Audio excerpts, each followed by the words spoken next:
Hey, I'm Tashaka Armstrong, and welcome to the next edition of Tech for the Rest of Us, where today we're going to be looking at some more headphones, this time from a company that is not marketing their product at you so much that you see them everywhere you turn. They don't actually spend a lot of money on packaging, and unless you're an audiophile, music fanatic, or content creator, you probably aren't familiar with the name Audio-Technica. One of their models, the ATX50X, is well regarded in the industry and for many consumers is the gold standard for attainably priced headphones. For the average consumer though, the one looking to get into a pair of entry-level headphones or buy some for their teens, the cost may be steep. To that end, we took a look this time at a couple of Audio-Technica's more entry-level offerings, the ATH M30X monitor and the ATH Pro 5 MK2CM DJ headphones. Yes, Audio-Technica, let's get some better naming conventions, please. That's a whole lot to say. Okay, the two pairs of headphones are very similar in design and aesthetics. They both have ear cups which slide along a metal frame and cups which actually swivel. Let's see there goes your swivel action. They swivel both out 180 degrees for single ear listening. Both have plenty of cable, though one is actually coiled and the other is straight. Both come with 3.5mm audio jacks that you can't see because I have the adapter on right now, but they both have these 3.5mm audio jacks, but they also come with 1/4-inch adapters that screw on over them so that you can connect to pro audio gear. The ATH M30Xs fold up nice and compact. Let's see if we can actually get that. There you go. They fold up nice and compact for travel, while the ATH Pro 5s are fixed and don't fold up. Though the headbands are slightly different, they're both beefy enough to provide a great deal of comfort during extended periods of wear. That's due to the fact that both headphones are actually over-the-ear style headphones, and much of the fit falls on the way the cups actually will kind of sit on your head. No worries though in the area of comfort. Both headphones actually have large ear cups with a memory foam padding and leather-like cover that creates a great seal while keeping you comfortable and cool during use. Since these headphones are both on the entry-level side of the spectrum, their cables aren't removable. You can't take these off, and the wires that connect them through the headbands right here, they're exposed toward the outside of the headphones, as you can see here.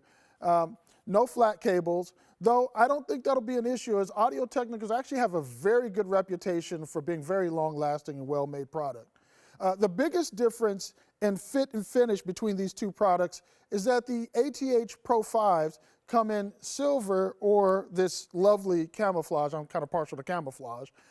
If you're buying these for a teen or for yourself, the camouflage option actually looks amazing. They have this kind of matte, old school jungle camo finish, which actually appears to be pretty durable and should take some abuse. They'll need to, as this particular pair doesn't actually come with a soft case to carry them in, unlike these ones I have on my head, the ATM30Xs, which come with this soft case. The other difference in the two headphones is that the former comes with 4 feet of coiled cable that actually extends to 9.5 feet uncoiled, while the latter, the M30s, actually come with 9 feet of straight cable.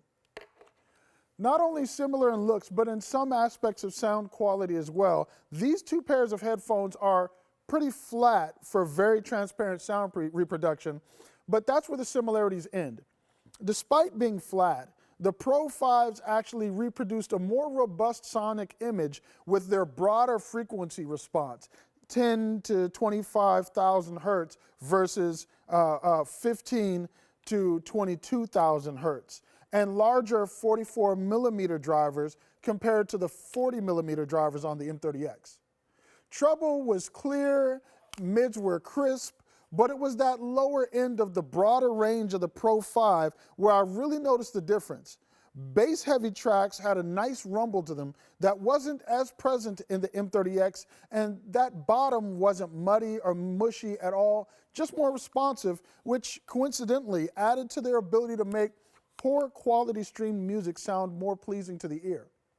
The transparency made for some harsh listening with the M30X when playing those same streamed or low bitrate tracks. Treble was harsh with those tracks, but the upside to that was you're going to hear music exactly the way it's being delivered. When I ran high bitrate files through both headphones, those tracks sounded great, though the top end was brighter with the M30X. With high quality music files, both presented a very clear stereo image. As I was listening to the acoustic version of Fly Away by Lenny Kravitz, the guitar and vocals were sharp and the lower frequency tones of the guitar were very present, creating a robust soundscape, which I felt like I was actually sitting in front, sitting front and center rather, at an unplugged taping. I guess I kind of dated myself because they're not really doing those anymore, but you can Google it if you don't know what it is. Those sitting next to you while you're listening will be happy as well, as these closed back design and the quality seal of these ear cups not only does a good job of giving you some passive noise cancellation, but they also do a great job of limiting sound bleed, which is also great if you're a parent and on a road trip with teens who may be listening to their music in the car. You won't have to hear that low-tone music hum ebbing from their earphones as you drive.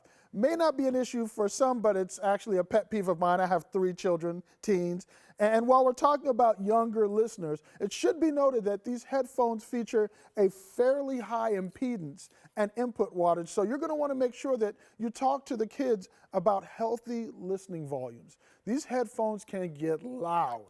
Matter of fact, while I had the volume directly on my computer turned up to about 90%, I had to turn the volume down on the VLC Media Player app and Amazon's Cloud Music Player. I had to turn them down to about 10% to listen at a comfortable level, and that was still pretty loud. In terms of sound quality, if you're looking at entry-level headphones and don't need smartphone compatibility, I prefer the Pro 5s over the M30X, as they produce a warmer stereo image and are going to be more flexible and forgiving with a broad variety of audio. That said, some people may actually prefer the flatter image that the M30X provides. If you're going to buy for your teens, I'd definitely go with the Pro 5, and it's worth noting that you can get them for about $20 cheaper if you buy the silver version on Amazon.